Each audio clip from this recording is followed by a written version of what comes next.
Although the history of religions tells us about the existence of tens of thousands of prophets who have come to the world, the number of prophets about whom we have information is unfortunately very few, and most of the information is from Israelite sources whose historical accuracy cannot be proven.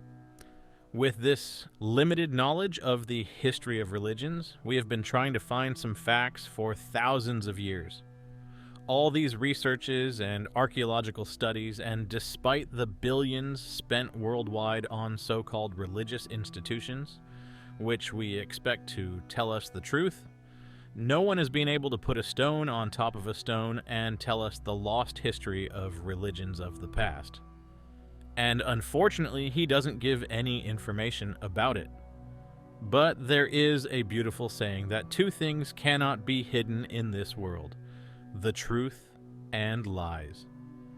A group of young children grazing their flocks in the sandy plains were taken up to the heavens, where they saw God and his angels, and they saw all of this every day. They showed me the writings of a prophet who wrote in great detail. Who am I talking about? The seventh generation of the first human race, and the seventh prophet, the prophet Enoch, who was rewarded with immortality and was taken to the heavens and walked with God. Prophet Enoch gave us such a detailed account of celestial encounters and the divine order that today we have a name for the beings he saw and lived with for some time. Aliens. Welcome to The Truth Is Here. In 1946, in the rugged mountains of the Qumran region in the West Bank of Israel, two young Bedouin shepherds from the tribes there were herding their flocks when they got bored and started throwing stones at the small caves on the slopes of the surrounding mountains. Those who are male and have male children, I'm sure, would not question why this meaningless activity is being done. Anyway, thanks to this unnecessary behavior of men, one of the most extraordinary discoveries in the history of humanity and religions is about to be made. The children who threw stones at the cave and heard a breaking sound were surprised and, of course, immediately went to explore the cave. What they found was incredible: a storage of large clay jars lined up next to each other, and they had broken one of these jars with the stone they threw. The parchment papers that came out of the jar were taken to experts, and in no time the entire region was besieged by archaeologists, historians, and treasure hunters. As a result of the studies conducted, nearly 900 manuscripts were found in 10 caves in the region. Nowadays, Egyptians call them Top, Greeks call them Hermes, and in Rome they became Mercury. In Islam, he is referred to as Idris. Actually, there's an interesting point here. Idris is more of an adjective than a name and carries meanings like advanced in science and scribe. For this reason, Prophet Enoch appears in Islamic literature both as Idris and as Khidr. The common point here is actually being advanced in science and knowledge. Because when we examine all cultures and their myths, Enoch is always expressed with science and the knowledge of secret mysteries. For example, in Egypt, Thoth, the great deity who keeps records, it is believed that all kinds of science spread to humanity from him. For the Greeks, Hermes is a mediator who conveys knowledge from the gods to people and is a sage who wrote the famous Emerald Tablets. It is believed that after the flood destruction, humanity advanced in science again with his notes. In Islamic culture, Prophet Idris is mentioned as the first person to be involved in astronomy during his time, and it is said that his name was not actually Idris, but he was given the name Idris because he advanced so much in science and knowledge. Some might wonder what Khidr has to do with this. The confusion here actually arises from the fact that we took the name Khidr from the ancient Greek name Hermes. When we examine the characteristics of Hermes and Thoth, his Egyptian version, the following traits emerge. a messenger carrying knowledge and messages from the gods, described as immortal and capable of moving from one place to another very quickly. Now, you're about to understand how this part of the legend actually rests on a serious reality. According to both Israelite sources and his own texts, Enoch lived for 365 years. To go into detail, 65 of these years were as a normal human, and 300 years were periods when he walked in God's path, beside him. Then what happened? Enoch was exalted to the heavenly realm without ever tasting death. That is, he was literally taken away in a vehicle. Prophet Enoch's book begins with a significant warning to humanity. It warns about the terrifying events that the subsequent generations will face: the destruction of the world and everyone on it by water. Remember, he is the grandfather of Prophet Noah, so we are talking about a time long before the flood event. One day in his youth, Enoch sees a horrifying vision where the heavens split open and the waters of the earth and heavens meet, leading to the world's destruction. Terrified, Enoch tells his father Jared about what he saw. His father says, "Son, warn the future generations. This is a warning from God about what is to come." Years pass, Enoch grows up, and as he describes in his book, angels one day come to open his eyes. This is the concept of the opening of the third eye, and from that day on, Enoch's close divine journey begins. A critical turning point occurs in the history of religions during Enoch's time, and today people who have not read 2 lines of a book say that angels have no free will. They are made of light and never do evil. But angels begin to stray from the path. When humanity was first created, God, and here I do not specifically say the Almighty Creator, because even Enoch's book does not use such a term, God, meaning a divine ruler with supernatural powers, after creating humanity, appoints watcher angels to keep them under control and constantly demands reports from them. How does the Almighty Creator not know about the things he created? Why does he need angels to report to him? Wait, because things will become completely clear soon. These watcher angels inspect humans over the years to ensure they stay as they should be. Pay attention here, an interesting detail, because this inspection is actually done to prevent human progress and to keep them obedient as they were created. Even in the book, God gets very angry just because humans wrote down the information given to them, saying humans were not created for this. That is why, especially in Israelite history, the transmission of knowledge in written form to future generations has been considered shameful. The book continues to narrate the events. As time passes, these angels start to find human women attractive, and one of the leaders of the group, Samyaza, calls a 200 angel group and talks about his plan. He says, "I know this act is a sin and forbidden, and I know that one day I will be severely punished for it, but I will do it. I cannot force you, but those who will join me must swear to keep this a secret." The angels swear, and the group starts to mate with the human women they choose. In some sources, this also includes abducting and raping. From these relationships that continue for years, children are born, and beings known as the Nephilim appear in the literature. I remind you again, humans are described as being created only to obey, with guardian angels appointed over us, and then, for teaching science and knowledge to us, we are all destroyed in the flood. The book often refers to humans who learn this kind of science as sinners, and it is added that God enjoyed their destruction and the bloodshed. I guess now there is no one left who believes the entity we are talking about is the Almighty Creator. Good, because when you continue to listen to the story from this perspective, everything will fall into place. As I said, generations pass, and the children of humans and angels spread around the world. We must also look at the events from a scientific perspective, because the book will start talking about things that can be considered science fiction.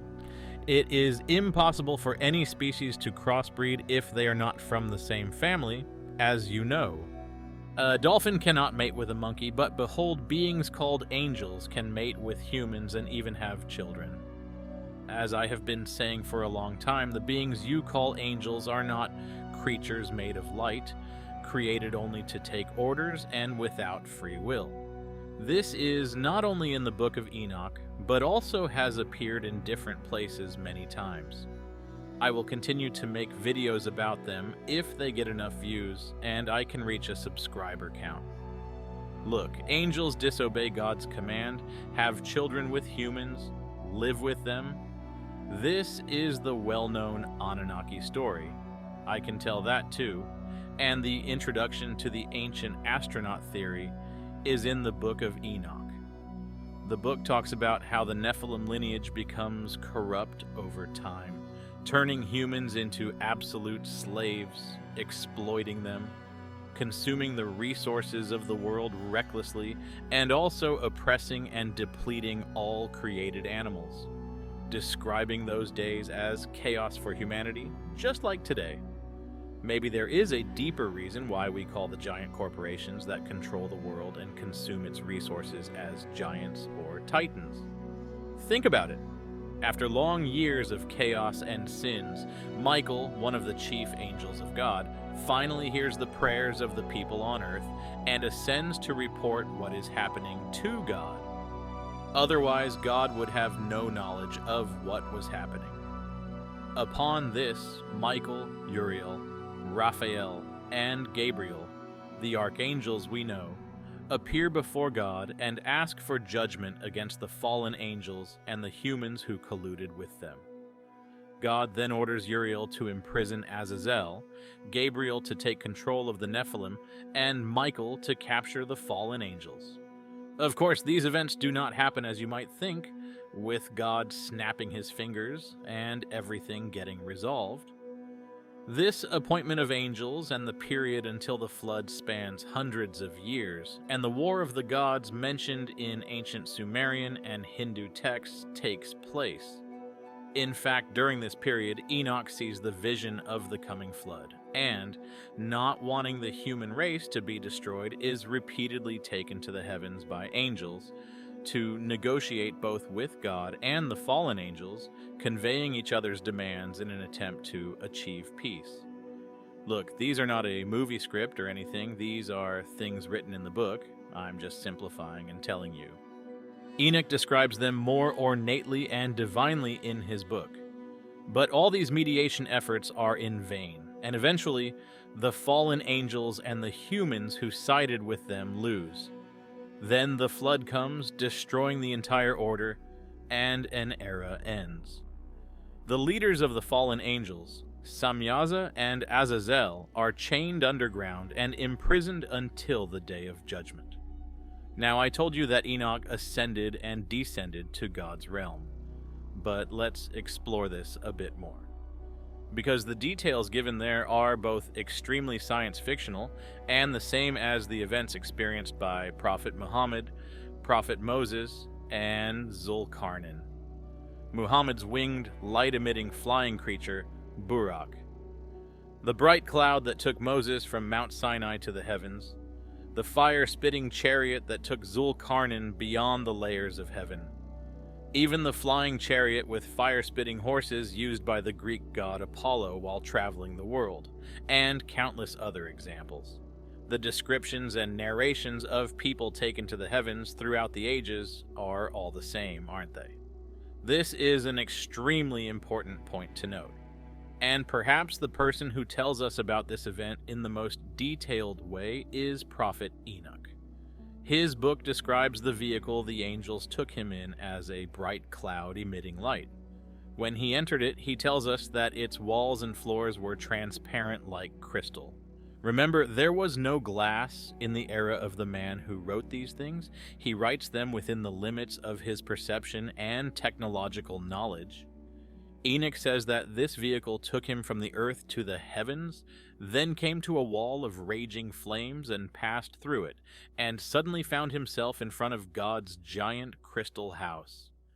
The walls and floor of the house were like crystal mosaics, and its foundation was also crystal. The ceiling was like flashing stars and lightning, and there were fierce cherubim in between. I will tell you about what cherubim are when I make the video about the Ark of the Covenant. Let me give you a brief piece of information. The cover of the Ark of the Covenant is adorned with gold angel motifs, and their function was to transfer the energy emanating from the Ark between the wings and create a hologram or energy that would form the image of God in the middle. That is, it was a technological device. Clearly, what Enoch describes as the electric current or lighting technology on the ceiling of the palace is trying to tell us. And remember, in ancient times, what we call electricity or energy today was always described as fire. Smokeless fire, bright fire, white fire. All these are symbolic expressions referring to this concept. Those who say, "Don't exaggerate" and such, wait a moment. Are you ready for the exciting parts? Enoch later says he came to a much larger crystal structure, the floor and ceiling of which were made of fire, and he entered an area of indescribable size and majesty where he saw God sitting in all his glory, surrounded by thousands of angels protecting him. Look, the story has turned into Star Wars. And remember, this is a book by a very important prophet. Enoch delivers to God the offers of the angels who are at war with him. But God says to Enoch, "Fear not, righteous scribe Enoch. Come closer and hear my words. Tell them, why did you leave the high and eternal heaven and lie with women? Why did you defile yourselves with the daughters of men? Why did you mingle among mankind and bring forth giants? While living a high, eternal life, why did you defile yourselves with the blood of women? Now, because of what you have done, they too will die with you." Actually, God continues to curse for pages, but I cut it short because it was very derogatory to humans, and frankly, it hurt. Then Enoch is taken out of the presence by other angels and put back into the vehicle to deliver the message to the fallen angels. During this time, he continues to talk about some extraordinary things he saw in that realm, such as a place inhabited by bright beings of fire who can turn into humans at will. Finally, he says that thousands of angels inside and outside the structure put on their wings and started to go to the earth to start the war. Now let's take a break and relax a bit, because I know these are really, really shocking details. Look, friends, this is not a channel advocating atheism, nor am I an atheist.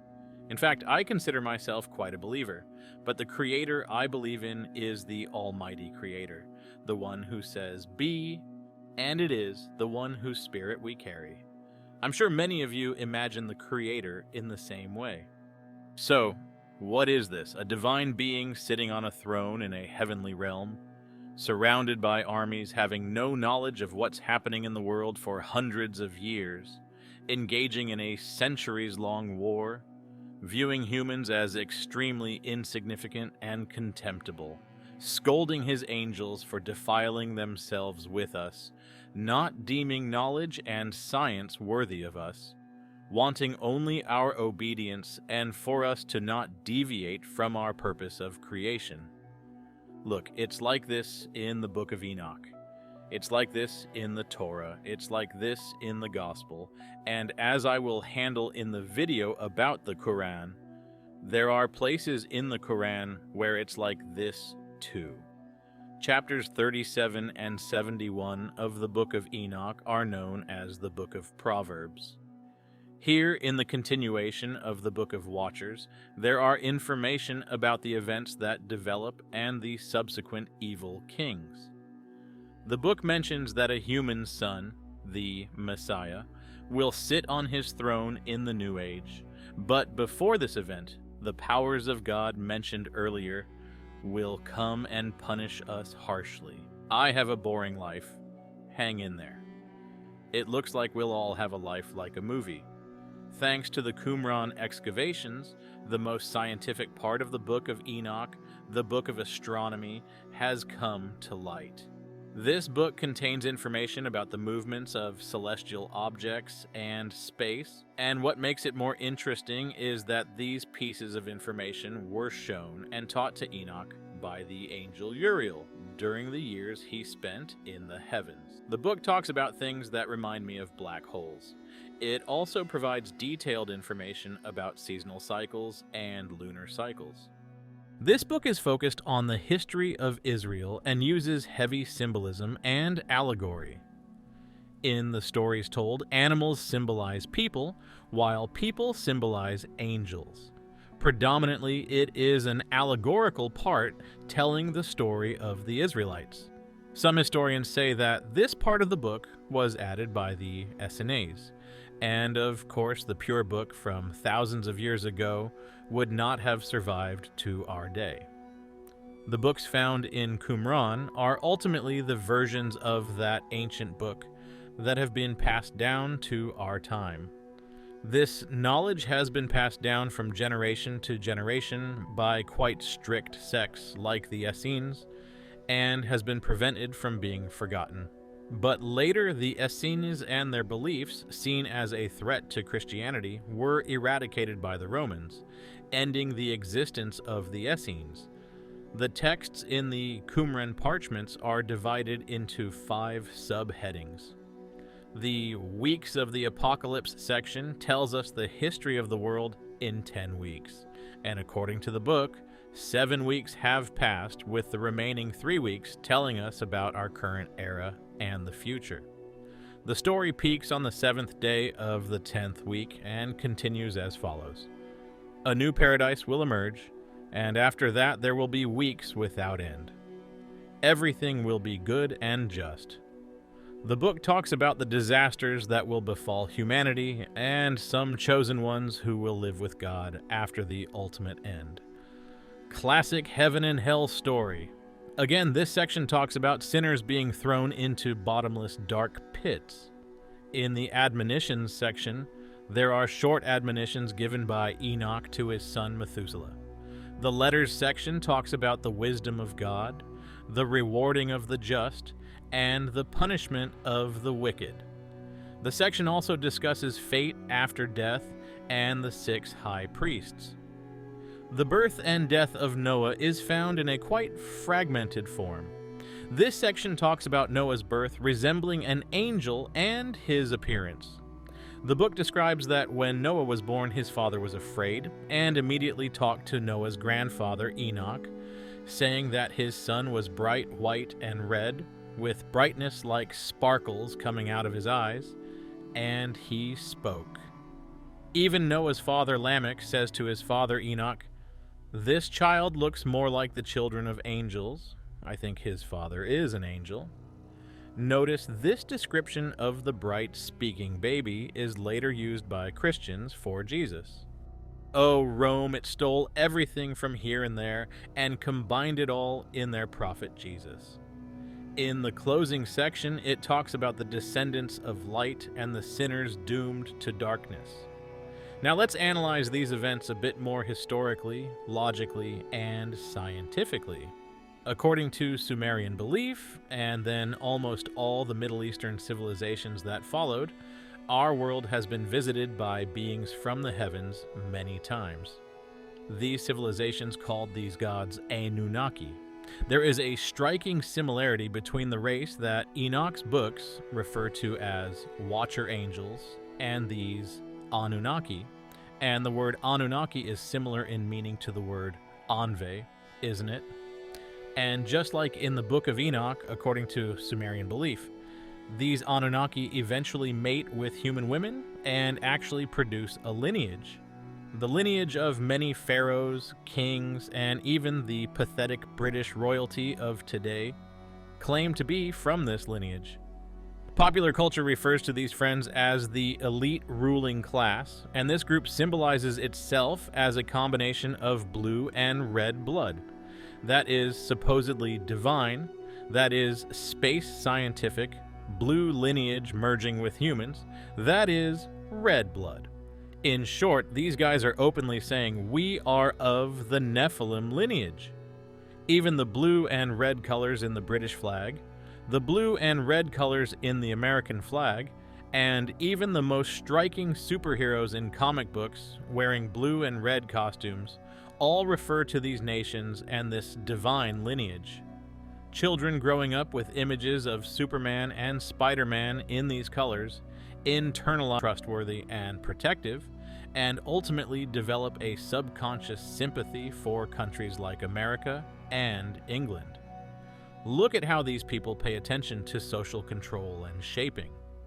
In the end, the Anunnaki are not pleased with breeding and multiplying, and as ordered by Enon, the decision to destroy humanity in the flood is made, and the story continues. Similarly, according to ancient astronaut theory, an alien race called the Anunnaki comes to Earth. And over time, to have the aliens do menial tasks, they modify the genetic structure of monkeys and aliens to create humans. The Anunnaki rule over these humans as divine kings, and over time, both the Anunnaki and humans multiply, creating great civilizations and structures like pyramids and the Sphinx. Then the Anunnaki and humans mate and produce, and beings known in history as demigods appear, most of whom later form the lower ruling class in some regions. Then comes the era when things get out of control. Conflicts occur among the Anunnaki princes and the human Anunnaki lineage known as demigods, leading to the Great War of the Gods, and everything ends with the subsequent flood. Afterwards, these beings declare that they have left the earth only to humans and retreat behind the curtain. Or so we think, and the known history of modern humanity begins around 6000 BCE. The emergence of the highly advanced Sumerian civilization on the stage of history so suddenly does not seem possible according to mainstream history, does it? Think about it. According to mainstream history, before the Sumerians, humans lived in small settlements of 4-5 straw houses, and then in a very short time, the Sumerian civilization appears with everything from sewage infrastructure to irrigation systems for fields, all kinds of laws, and executive bodies.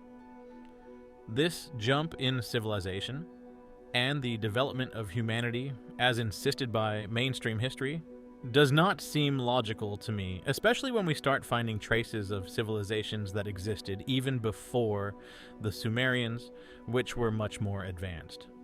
I cannot say that I have much faith in mainstream history, especially when about 90% of known human history is either unrecorded or lost. It would be a mistake to expect anyone, at least someone who loves to research and is intellectual, to believe in the history that is told and imposed on them. So why didn't this book come to light until 1946 with such important and, more importantly, belief-shattering information? The answer is hidden in the question itself. Questioning. When a person starts questioning anything, they have taken the first step on the path to truth. Let me give you an example from the history of religions. Prophet Abraham was born in a polytheistic environment and starts questioning. He first believes in the moon, then the sun, the stars, and after analyzing them all, he eventually concludes that there must be a being beyond them all who created the entire mechanism and forms his belief. But come and see that the religions descended from his lineage have forbidden questioning.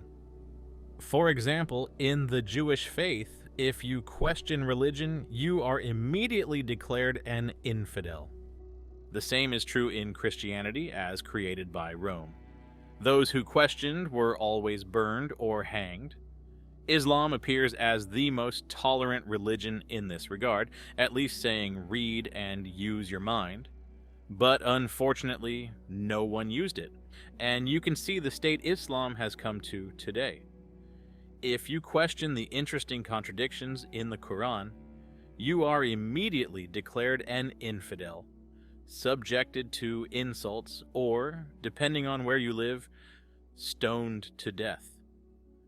In short, today's system does not allow you to progress on the path of reality. They just want you to live and die with what they tell you. This is exactly what happened to the Book of Enoch. When ancient belief philosophies started spreading in the Roman Empire, Rome first thought it could suppress them by force and punished Christians by burning them and throwing them to lions in the Colosseum. By the way, at that time, this group did not call themselves Christians. Christianity is a term invented by Rome. But the faith spread rapidly throughout the empire, and Rome, already not as strong as it used to be, foresaw that this would be a problem and made one of the greatest strategic maneuvers in history, changing the religion of the empire. Of course, this was not a cute spiritual leap, but a political move. Rome, which established the papacy, that is, the Vatican, after changing religion, regained control of the rebellious population. But human nature, even in matters of faith, wants tangible and visible things. This is why, from Muslims to Hindus, 90% of humanity actually worships money today. Therefore, Rome began to form the customs and symbols of its new religion, incorporating especially the festivals, symbols, and customs of the pagans, giving them Christian names like Easter, and always tying one end to Jesus and then serving them to the new Christians. For those who say, how could this not come to light, let me tell you about what kind of empire Rome was. After making this symbolic transformation, Rome declared the pagan religion as infidelity and killed all the pagans. Yes, one of the greatest genocides in history took place. Not only people, but also all literature was burned and destroyed, and even, according to some, this destruction chain was completed with the burning of the Library of Alexandria a year after the preparation of the Bible, and one of the greatest sources of human history was destroyed. That's why the destruction that happened to the pagans also happened to other books outside the Bible. Approximately 90 years and countless meetings after the formation of the Bible, the Romans examined thousands of ancient texts, including the Book of Enoch, and chose parts that suited their purpose, adding and excluding parts that they felt would lead people to rebellion, disobedience, and freedom, which are said to be about 30 books, declaring them apocryphal or cursed and burning and destroying them. If I were you, I would try to find and read these books somehow. What do you think they did with the Book of Enoch? Think about it, even with some Jewish touches, the Book of Enoch still had those lower parts I mentioned. But Rome did not take chances and destroyed this book, which talks about aliens creating humans and a being called God, who sees and treats us as slaves.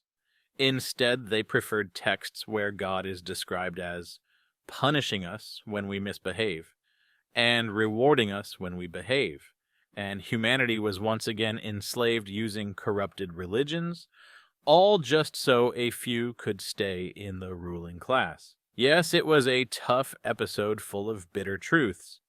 Now, I'm sure there will be people who say, how can you say this? How can you say that? But again, I remind you, these are historical records, and the earlier ones are the very words of a prophet. I didn't even need to add much interpretation. How more clearly could the man have explained? Anything beyond this would be like an E.T. movie on the channel. My goal is to reflect and present the truths to you as much as possible.